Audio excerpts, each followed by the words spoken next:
ఆయనను ఆశ్రయించు వారికి ఆయన కేడెము. ఈరోజు ఎవరిని ఆశ్రయిస్తున్నా?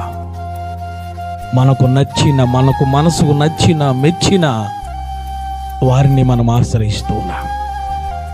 కానీ చిన్నతనములోనే యోసేపు ఎవరిని ఆశ్రయించాడంటే దేవాతి దేవుడిని ఆశ్రయించాడు. హల్లెలూయా.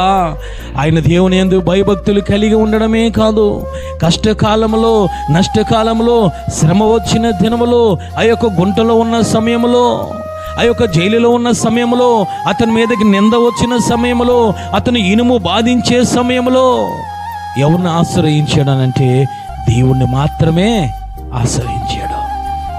అయ్యో నా పరువు పోతుంది అని చెప్పి పోతీఫరు భార్య కాళ్ళ మీద పడలేదు. అయ్యో నా ప్రాణము పోతుంది అని చెప్పి అన్నల కాళ్ళను ఆశ్రయించలేదు, అన్న కాళ్ళ మీద పడలేదు. అయ్యో నాకు ఉరు శిక్ష పడుతుందేమో, నా ప్రాణమును తీస్తారేమో ఈ ఫరో రోజు అని చెప్పి ఆ ఫరో రోజు కాళ్ళ మీద పడలేదు. ఎవరిని ఆశ్రయించాడనంటే జీవము గల యెహోవాను ఆశ్రయించాడు. ఆయనను ఆశ్రయించే వారికి ఆ యొక్క దేవుడు కేడెముగా ఉంటాడు. ఏ విధముగా కేడెముగా ఉన్నారు తెలుసా?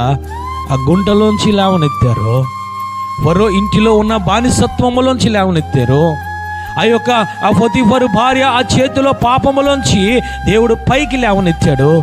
ఎక్కడ పెట్టాడయ్యానంటే యోసేపు గారు మాట్లాడుతున్నారు, నేను దేవుని యందు భయభక్తులు కలిగి ఉన్నాను, ఆయన నాకు కేడెమగా ఉన్నారు. ఈ విషయంలోనూ కూడా, నా శారీరక విషయంలో, ఆత్మ విషయంలోనూ కూడా, ప్రతి విషయంలోనూ దేవుని ఆశ్రయిస్తున్నాను. కాబట్టి దేవుడు నన్ను ఏ విధముగా ఆశీర్వదించాడనంటే, దేవుడు నన్ను ఏ విధముగా నిలబెట్టాడంటే ఆయన మాట్లాడుతున్నారు, ఫరోకు తండ్రిగాను, ఫరో కుటుంబమునకు, ఫరో ఇంటికి ప్రభువుగాను, ఐగుప్తు దేశమునకు ఒక ఏలికగాను, పరిపాలించే రాజుగాను, అధిపతిగాను నన్ను నియమించడని చెప్తున్నాడు.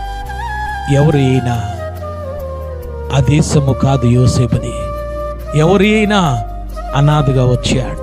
ఎవరు అయినా ఒక బానిసగా అమ్మివేయబడ్డాడు. నువ్వు దేవుణ్ణి ఆశ్రయిస్తే, ఈరోజు ఆపదలో ఉంటున్నావా, కష్టాల్లో ఉంటున్నావా, ఎవరు నా మాట వినటం లేదు, అందరూ నన్ను విడిచిపెట్టారు అని అనుకుంటూ ఉన్నావా?